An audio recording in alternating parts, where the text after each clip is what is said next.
অবশেষে প্রকাশিত হলো বাংলাদেশের সায়েন্স ফিকশন সিনেমা পরবাসিনী ট্রেলার। এরই মধ্যে ট্রেলারটি দেখেছেন ৫ লাখেরও বেশি দর্শক। সিনেমাটির বিভিন্ন দিক নিয়ে শোবিজ টুয়েটের সাথে কথা বললেন নির্মাতা স্বপন আহমেদ এবং অভিনেতা ইমন।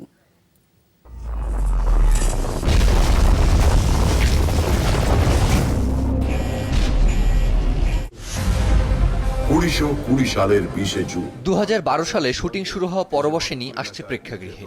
শুটিং, ডাবিং, সম্পাদনা আর সেন্সর বোর্ডের ছাড়পত্র নিয়ে এখন মুক্তির অপেক্ষায় সিনেমাটি।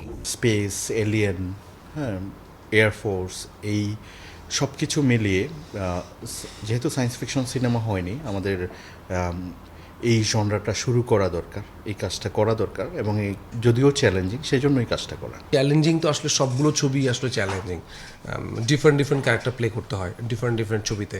সো এটা আমার গোয়েন্দা একটা চরিত্র ছিল, আমার দায়িত্ব ছিল, আমাকে কিছু দায়িত্ব দেওয়া হয় যেটা ক্লুগুলো খুঁজে বের করে আমি সারা ইউরোপের সব দেশে এবং বিভিন্ন জায়গায় ঘুরে বেড়াই। এগুলো কি তারা রিমোট নিয়ে নাকি? সিনেমার কেন্দ্রীয় চরিত্রে অভিনয় করেছেন ইমন, পাশাপাশি অভিনয় করেছেন সব্যসাচী চক্রবর্তী, জুন মালিয়া, উর্বশী রাউতেলা, রিত মজুমদার সহ বিশ্বের ১২টি দেশের শিল্পীরা। এছাড়াও এদেশের অভিনেতা অপ্সরা অলি, কাজী উজ্জ্বল, চাষী আলম ও সোহেল খানকে দেখা যাবে সিনেমাটিতে। বিশেষ করে সব্যসাচীর কথা বলবো, আমি ওনার পার্সোনালি আমি ওনার ফ্যান।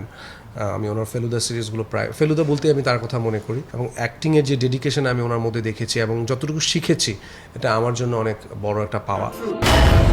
সায়েন্স ফিকশন সিনেমা মানেই বিগ বাজেট, কিন্তু বাংলাদেশের প্রেক্ষাপটে তা অনেকটাই অসম্ভব। তবুও নির্মিত হয়েছে পরবাসিনী। বাংলাদেশ সহ বিশ্বের 10টি দেশে করা হয়েছে সিনেমাটির শুটিং, আর ক্যামেরার পেছনে কাজ করেছেন বিশ্বের খ্যাতনামা কয়েকজন ডিওপি। সবচেয়ে বড় কথা হলো ছবিতে ৪৮ মিনিটের ভিএফএক্স আছে। বাংলাদেশে ভিএফএক্স করার মতো আসলে তেমন কোনো স্থাপনা বা ভিএফএক্স প্রপার আর্টিস্ট নেই বড় স্ক্রিনের জন্য। হয়তো টেলিভিশনের জন্য সিজিটিজি করা যায়। বারবার আমরা বিভিন্নভাবে টিম বানিয়ে এক্সপেরিমেন্ট করেছি, বারবার প্যারিসে গিয়েছি, বারবার মুম্বাই গিয়েছি। গল্পের তাগিদেই সিনেমায় যোগ হয়েছে গান, থাকছে একটি আইটেম নাম্বারও। গানগুলো গেয়েছেন রূপঙ্কর, সুকন্যা, পড়শি, কণা, এলিটা, তিশমা, ইবরার টিপু, তানভীর তারেক ও পারভেজ।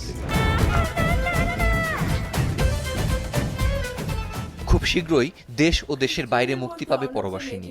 তবে যেখানে একটি সিনেমা তুলে ধরে তার দেশকে, সেখানে পরবাসিনী কতটুকু তুলে ধরবে তার দেশকে, আর সেই সাথে সায়েন্স ফিকশন সিনেমা হিসেবে দর্শকদের কাছে কতটুকু গ্রহণযোগ্যতা পাবে তা জানা যাবে মুক্তির পরই। আমি পরবাসিনী। Kamrul Rifat, showbiz tonight. সব প্রশ্নের উত্তর আমি দিতে পারবো না।